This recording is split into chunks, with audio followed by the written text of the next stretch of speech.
ఎస్సీలను 4 భాగాలుగా విభజించడం వల్ల జరిగే నష్టం ఏంటంటే అని మీ అభిప్రాయం చెప్పండి సార్. అందరికీ జై భీమ్. నా పేరు గుడాల ఈశ్వరరావు, 62వ వార్డు మాల మహానాడు నాయకుల్లో ఒకడిని.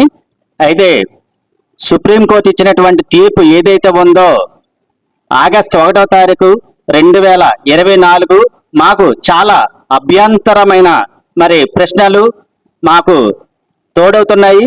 ఎందుకంటే మందకృష్ణ మాది గారు సామాజిక న్యాయం లేదు, ఏబిసిడ్లుగా ఎస్సీలను చేర్పించాలి, ఏబిసిడ్లో ఏకి బికి సికి డికి అలాగని 4 గ్రూపులుగా విడదీసి ఒక గ్రూపు, మొదటి గ్రూపు ఏ గ్రూపు, అందులో ఒక 12 కులాలు ఉపకులాలు, అలాగే బిలో 18 ఉపకులాలు, సిలో 25 ఉపకులాలు, డిలో 4 ఉపకులాలు అని చెప్పి ఏబిసిడ్లుగా వర్గీకరణ చేయడం జరిగింది.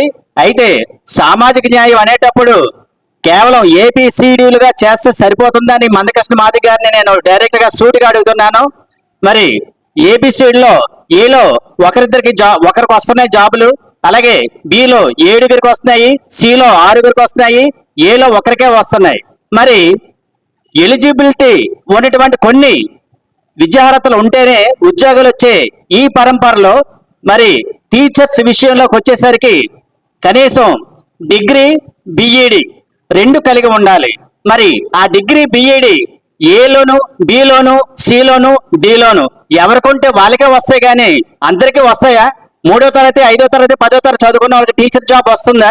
సో ఇటువంటి ఆలోచనలు చూసుకొని సామాజిక న్యాయం అనేసరికి ఉపకులాలు సుమారుగా 59 ఉన్నాయి. 59 ఉపకులాలకి ABCDEFGH అని మొత్తం 59 కులాలకి అక్షరాలను క్రోడీకరించి అక్షరాలను సమీకరించి ఆ రిజర్వేషన్ని అందరికి పంచాలి. కానీ కేవలం ఎస్సీల్లో సి వాళ్ళే ఎక్కువ జాబులు తీసుకుంటున్నారని ఎస్సీ మాలల మీద ఎందుకయ్యా మీరు మా మీద పడుతున్నారు? మాకు ఎంత బాధగా ఉంది. మమ్మల్ని దొంగలుగా చూస్తున్నారు, రౌడీలుగా చూస్తున్నారు, మనువాదులుగా మీరు అంటున్నారు. మనువాదులు దొంగలు ఒక విధంగా ఎవరైతే ఉన్నారో వాళ్ళే ఉన్నారు. సిలో సాధారణంగా మీకంటే మాకు ఉద్యోగాలు ఉండొచ్చు, ఎందుకంటే మాకు ఎటువంటి కుల వృత్తులు లేవు కాబట్టి, చదివే పెట్టుబడిగా మా తల్లిదండ్రులు సంపాదించారు కాబట్టి, మమ్మల్ని చదివించారు కాబట్టి మేము చదువుకున్నాం, ఉద్యోగాలు చేస్తున్నాం. బిలో మీకంటూ కుల వృత్తి ఉంది, మీకు చదువుతో సంబంధం లేకుండా కుల వృత్తి మీద బ్రతికే అవకాశాలు మీకు ఉన్నాయి. ఇలాంటిది అలాగే రెల్లు కులాలు వాళ్ళకి కూడా కేవలం 1% ఇస్తున్నారు.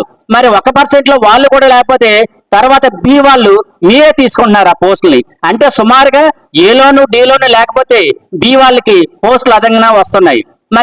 ఏదైతే కులగణన తెలంగాణ స్టేట్ లో జరుగుతుందో మా ఆంధ్రప్రదేశ్ లో కూడా కులగణన చేసి మీరు 70 లక్షలు అన్నారు, మమ్మల్ని 30 లక్షలు అన్నారు.